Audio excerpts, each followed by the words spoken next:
అందరికీ నమస్తే. నేను ఇంతవరకు మా ఇంట్లో అమాస రోజు ఈ చెట్టు తెప్పించి పెట్టుకున్నా. అందుకే అందరూ నాకు చూపెట్టమని అన్నారు. అందుకే నేను ఇవాళ అడవికి వచ్చిన. ఇదే గారె చెట్టు ఇట్లుంటుంది. ఈ ముండ్లు ఈ ఆకులు ఇట్లుంటాయి. ఇగో ఇట్లా కాయలు ఇట్లుంటాయి. పండ్లు అయితే ఎర్రగా ఉంటాయి.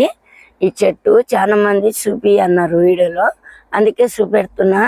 ఇట్లుంటుంది చూడండి. మీరు కూడా అమాస రోజు తప్పకుండా పొద్దుగాల స్నానం చేసి ఎవరిని వలకరియకుండా పోయి కొట్టుకొచ్చుకొని మంచిగా ఇంట్లో కట్టుకుంటే లక్ష్మీదేవి ఎప్పుడు మన ఇంట్లో ఉంటుంది. అప్పులు తీరిపోతాయి. అరకతి బరకతి అన్నిటికీ మంచిది. గాలి ధూళి ఏది రాకుండా మన ఇంటికి ఏది నరదిష్టి తగలకుండా మంచిగా ఉంటుంది. అందుకొరకే ఇది చాలా మంది చూపియమన్నారు, అందుకే చూపెడుతున్నా. ఇప్పుడు నేను గుట్ట కాడికి వచ్చిన. ఇది గుట్టలో ఉంటుంది. ఎక్కువ రోడ్లు గుట్టల అడవిలా ఇట్లుంటుంది ఈ చెట్టు.